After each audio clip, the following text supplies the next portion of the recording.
You will have received your classroom code to join your class's Google Classroom. Each code is unique to each class, so you may need to make sure that you use the correct code for your child. So for example, if my child was in yellow class, I would have received this code to join yellow class. The first step is to go to classroom.google.com. You need to go to classroom.google.com. You then click on the sign in the top right hand corner and you want to choose Google Classroom. You want to put in your MyUSO username, whatever that is, and then you want to follow it by using @atwoodprimary.academy to create your Google Classroom email. Then you click on Next. You then put in your password that you use with your MyUSO username and you click on Next. You will then be taken through either a set of agreements that you need to read through and check, and if you're okay with it, click on Accept. Please do that with an adult, or if you've done that already because you've joined the computing classrooms, you'll be taken straight through to your Google Classroom page.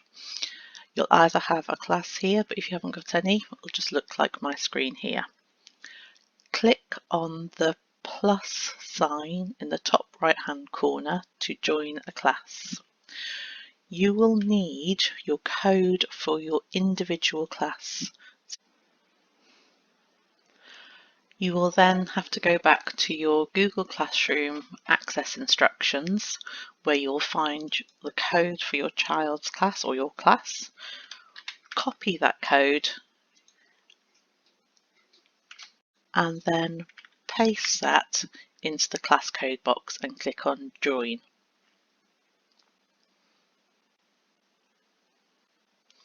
That will take you to your Google Classroom page.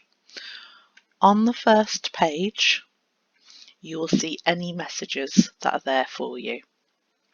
Some of the messages will have videos, so once you've read through the message, you can click on the video to play it. Once you've done that and seen any instructions there, you will find all of your work in the Classwork tab at the top of the page. So if you click on that, it will take you through.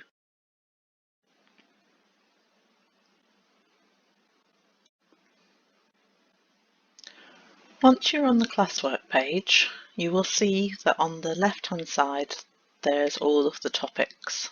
The work will be set in date order, so just look for the date, either each day's date or the week date. So for me it's the 26th of May, so I'm going to click on that. And here's my work for today. I can see that we've got two types of work. We've got material, and a material is something that you don't need to hand back. It's something for you to use and maybe something to do something from, but you do not need to hand it back to the teacher.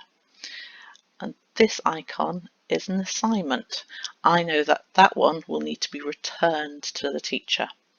I'm going to look at the material first, so I'm going to read through, watch through the video to complete the writing task, and then I can just click on that. This is CBeebies on YouTube.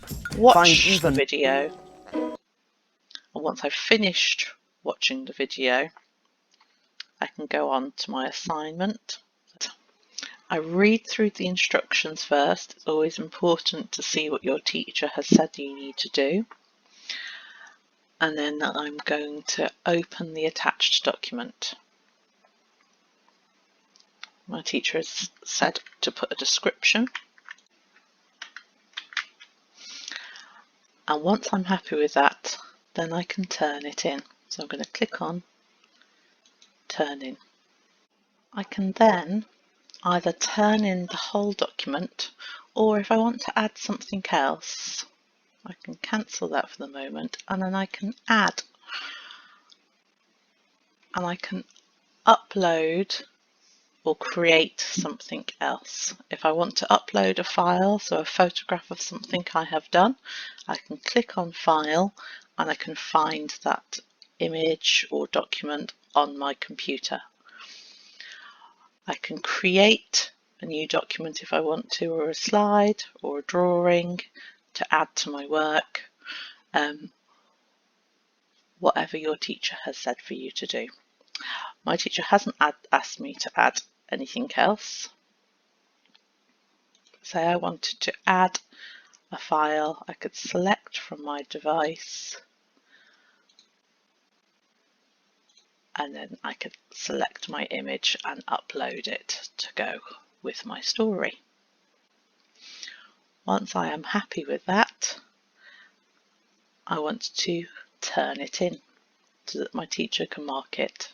So I click on the Turn In button, and that has now been sent to my teacher.